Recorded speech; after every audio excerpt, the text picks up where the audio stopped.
And welcome to Legal Matters, an informational and news call-in show devoted to legal topics of interest to you, the State Line viewer. I'm your host, Alan Jones, and with me is attorney Michael Crosby with the Crosby Law Firm. We have attorneys standing by right now to take your call at the number on your screen at 815-397-2006. These attorneys can provide you with free information on your legal issue. The call is confidential, so pick up the phone now and call the Crosby Law Firm throughout the next hour. Again, the number, 815-397-2006. Now, in our opening statement for this episode of Legal Matters, a guide to selling and buying a home. And in the second segment, we'll continue our popular You Want to Know question and answer session devoted to questions posed by you, the viewer, via telephone calls and social media. Again, the number is 815-397-2006. Lawyers are standing by now to take your confidential call. But before we get started, please note that the Crosby Law Firm represents thousands of individuals just like you.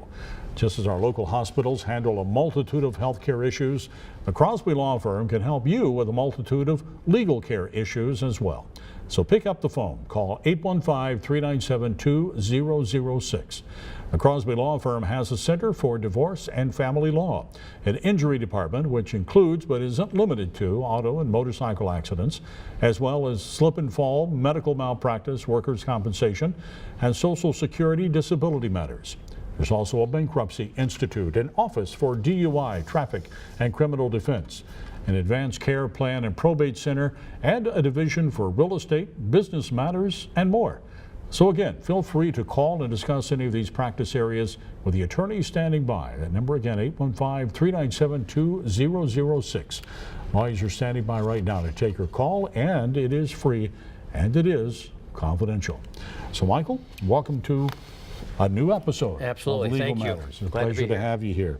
And it is that time of year. I mean, things are changing. It is April, and weather is changing. Things are beginning to look toward the future, and I think a lot of people think about buying or selling a home this time of year. That always seems to come up. You see the weather changing, and things seem to be changing a lot in their minds. So what is the first thing? When people think, I think I'll sell my house and buy something, maybe downsize, what's the first thing they should do? First thing they should do, at the risk again of sounding self-serving, is to retain a lawyer. This is perhaps the biggest investment that a home buyer or seller who's looking to either buy down or buy up is going to make. And the one individual that can assist that buyer or seller at the closing who's truly objective is the attorney. The other players in a real estate transaction are all very valuable. The appraiser, the real estate broker, the mortgage broker, so forth and so on. All of those people only get paid if the transaction is consummated. The one individual assisting the buyer or the seller at the closing is the lawyer. We get paid whether the transaction closes or not. We bring objective advice to the closing. We're not driven by it must absolutely close so we get our paycheck. So critically important, and it's good for our community. Rockford took a big hit in the 2008-2009 recession and the real estate bubble. Slowly but surely, methodically, as we in the Midwest always do, we're growing back, coming back, clawing back, and more people are looking to buy homes. More and more people are looking to sell homes. This is a significant part of our law practice. It's certainly a significant investment for buyers and sellers, and we would encourage the viewers to give us a call. Okay, now in terms of, from a legal standpoint, from a lawyer standpoint, which is the better situation, working with a homeowner who's selling their own house, posting it on the internet or whatever, or working with the brokerage, the real estate firm? How does that work out in terms of the lawyer? Amateur hour versus professionalism. And it is a significant investment. This is not like buying a loaf of bread at the corner grocery store. So I would encourage most buyers and sellers to develop a working relationship with a real estate broker. I think the first place to start is to retain the lawyer, so the lawyer can work with the buyer and the seller from the very inception. And in our office, we frequently refer buyers and sellers to local real estate brokers all the time. So yeah, there are a few folks that want to go it on their own, but on balance, I think that's a mistake. You're entitled to make that mistake. This is America, freedom, but I would suggest retain a real estate broker to assist you either in the purchase or the sale. But first start by visiting with a lawyer. Okay, and a reminder for those people watching at home, if you have a question, call 815-397-2006. It is a confidential call, so call right now. Well, after retaining an attorney and they're selling a home, they hire a real estate broker. There's mounds of paperwork to go along with that. What's the first thing that needs to start that paper trail? Well, actually, the first thing, if you are selling a home after you've retained the lawyer, when you work with a particular real estate broker, that broker is going to ask that you sign a listing contract, awarding them the brokerage services, what the commission will be for the property that's being sold. Right along with that listing contract, you, the seller, are going to execute a seller disclosure document regarding the house and the structure of the house, and to make sure that things are in good working order. And if they're not in good working order, the seller has an obligation to disclose that to the public. So the days of buyer beware have been watered down since the 60s. And so now sellers sign a seller disclosure that discloses any defects in the home, structurally, plumbing, electrical, roof, so forth and so on. So the first two documents that a seller signs are that once they've retained a lawyer, the listing contract with a real estate broker and the seller disclosure.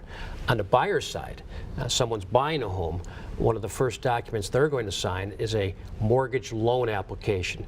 In our office, after the buyer has retained us, if that buyer doesn't have a relationship with a mortgage broker, we frequently refer them to a broker, and one of the first things a broker is going to do is sit them down, discuss their creditworthiness, their income, their cash flow requirements, and have them enter into a loan application so that the mortgage broker can make a determination as to how much of a house they can buy, what the size of their mortgage, so forth and so on. And that's where the adventure begins. That's true. Absolutely. Okay. We're going to take a break real quick. I'll remind you again, the number to call 815-397-2006. And when we come back, we'll do our question and answer rapid fire You Want to Know segment in just a moment. And welcome back, everyone. We're speaking with Michael Crosby of the Crosby Law Firm, and we've been talking about buying and selling a house and everything that goes along with that. And you talked about the listing that you have to enter into with an attorney, with a real estate, and also the mortgage loan application, but there's plenty more paperwork that goes along with that. So talk about on the closing end of it. Sure. I don't want buyers and sellers to get discouraged, Alan. There is a lot of documentation, a lot of paperwork, because it is such a significant transaction. Most folks investing in a home or in our area are anywhere from $75,000 to $100,000 in the low end to $400,000 to $600,000 in the high end. That's a lot of dough. So there is a lot of documentation.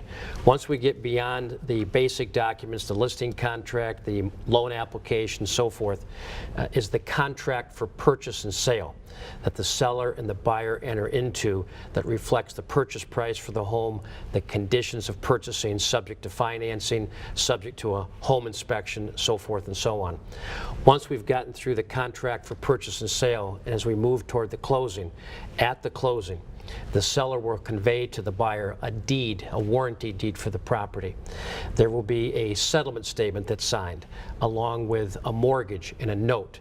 So a lot of legal documents, as there should be, to protect both the buyers and the sellers. So the core documents are the contract for purchase and sale, the deed, the note, and the mortgage. Okay. Good question. And anyone who's gone through the purchase of a house understands there's a lot of paperwork, but it's for protection more than anything else, in a lot of ways. And it really resonates with a lot of folks these days in light of what we've gone through the last 10 years in our community with mortgage foreclosures and the responsibility that borrowers had with the note and the mortgage and so forth. So these are very important documents. It's a very significant investment, and I would encourage all of the viewers out there to contact a law firm that does this kind of work. We have a whole department devoted to real estate transactions, so we're glad to help. Okay. Let's get to our rapid fire question and answer segment. You want to know, and now in an effort to protect viewer confidentiality, understand we only use first names. We may alter the location and the nature of the question. But we get to the meat of the matter. I'd like to remind you, lawyers are standing by to take your call no matter the topic. So call 815-397-2006 and get your question addressed. So, and our first question comes from John in Rockford. My wife and I have a ton of debt and are thinking about a bankruptcy, but it seems to be a catch-22. If we are broke and have lots of debt, how can we afford a lawyer? It is a catch-22, no question about it. This is an expensive endeavor, both emotionally. Someone that's going through a bankruptcy has lots of debt. It's also an expensive endeavor financially. That's why in our office, Alan, as I've said before to you, we provide a free in-person consultation. So for that first major step, we know it takes a lot of courage. Come and visit with us. The consultation's free. It'll give us an opportunity to properly diagnose the case, to sort out whether we think the client is a candidate for a Chapter 7 bankruptcy, a Chapter 13 bankruptcy, or perhaps something short of a bankruptcy that we commonly refer to as a voluntary workout. There are payment plans available with our office as well for folks going through this, because we know that anybody that has this issue, they have their back against the wall and they'll need our help in that regard. So payment plans are available as well. Okay. Second question from Deanna in Rockford. My husband and I have 2 children. We own a home, some retirement savings, and after 10 years of marriage, the possibility of a divorce. What should I do next? Same issue as the bankruptcy individual. This is a very, very difficult issue. Children, property, the piercing of the heart, breaking of trust. So when Deanna comes, if she wants to give us a call, I would encourage her to do it. We do a lot of divorce work, a lot of family law work in our office. Again, the initial consultation is free of charge. When we sit with Deanna, we're going to talk about the children issues, custody, visitation, child support. We're going to talk about the property issues and how to divide up assets and debts, and whether Deanna may be a candidate for alimony or maintenance. What to do from the start of the divorce to the end of the divorce. Very complicated process. She's been married for 10 years. They have children together. It's taken a lot of time to build to this point. This isn't going to get resolved overnight, but there is a pathway. And our job is to protect Deanna, to protect her children, and if we can do it diplomatically, collaboratively, low-key, that's the approach we're going to take. Okay, great advice. Michael, thanks very much for your time. You bet. Appreciate that. Don't forget, lawyers are standing by for another half hour after the show airs. Number to call, 815-397-2006. And that's all the time we have for Crosby Law Firm. But Legal Matters continues with Mark Brennison from the American Law Firm after we take a break.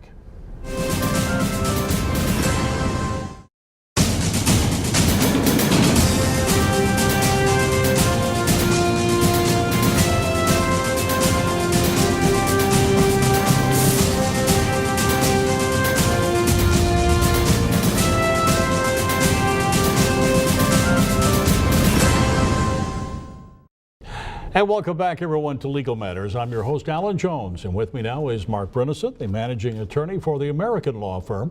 This is a half-hour informational news call-in show devoted to a variety of legal topics. We have attorneys standing by right now to take your call at the number on the screen, 815-394-1776. They'll be able to provide you with free information on your issue, and the call is confidential. So pick up the phone now and call the American Law Firm throughout the next hour. Again, that phone number is 815-394-1776. Now, in our opening statement with Mark today, we'll be discussing premise liability cases. Some interesting information there, so we'll get with Mark in just a few moments. But first, let me remind you of the multiple practice areas in which the American Law Firm concentrates. The American Law Firm can assist you in a variety of legal matters like divorce and family law, bankruptcy, personal injury claims, criminal, traffic, and DUI issues, wills, trust, and probate matters, real estate and business transactions, and more. So again, feel free to call and discuss any of these practice areas with the attorney standing by. The number on your screen is 815-394-1776.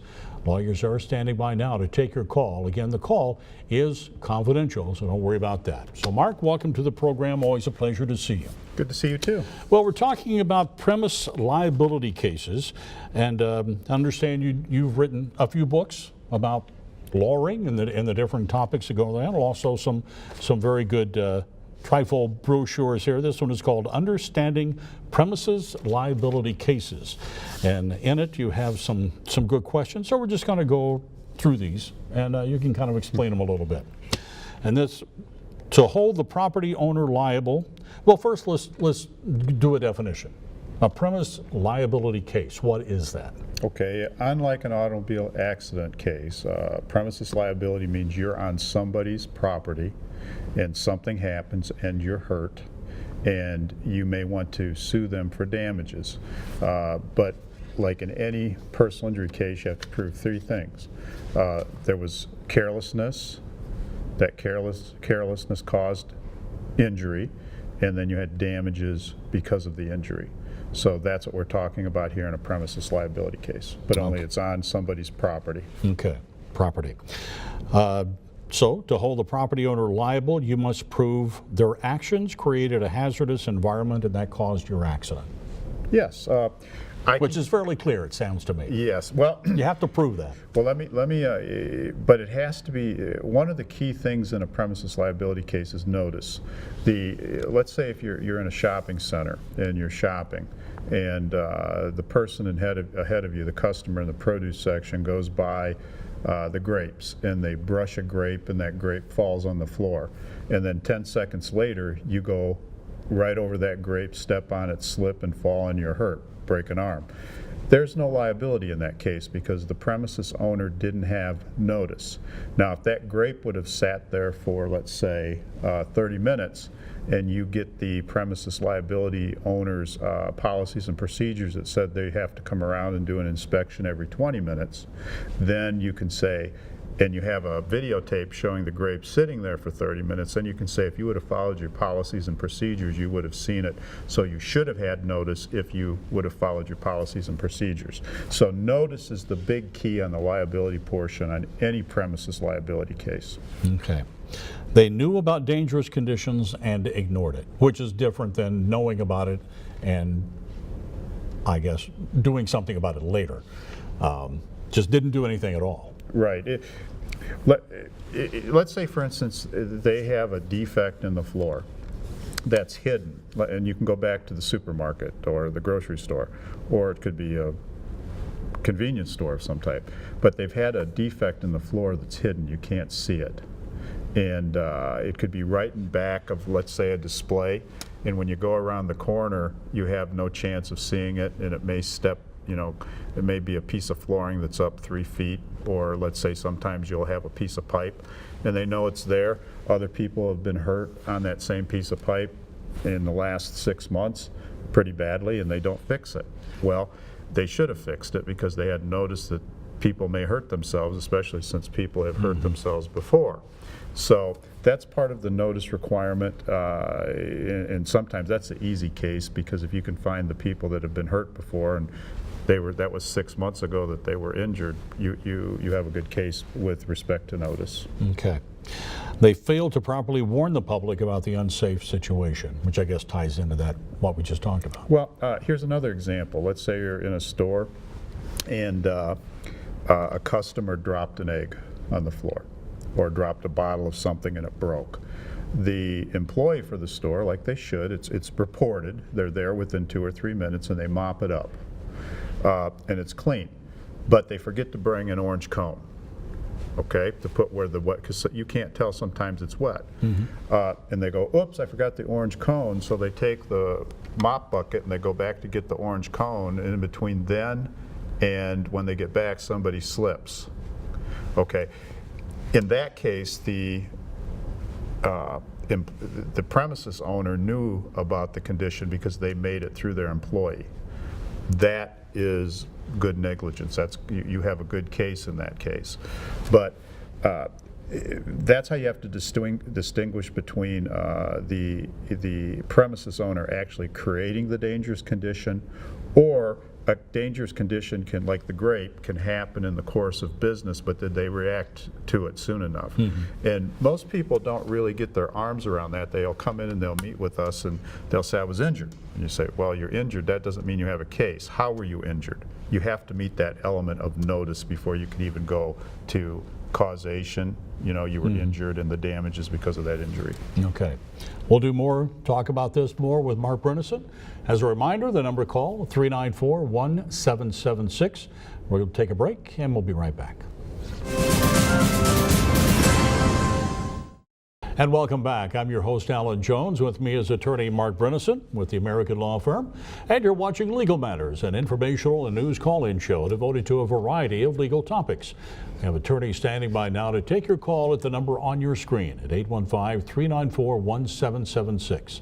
They'll provide you with free information on your issue. The call is confidential, so pick up the phone now and call the American Law Firm throughout the next hour. Again, the number 815-394-1776. So we've been talking with Mark about premises liability cases, and we've talked a lot about interior cases.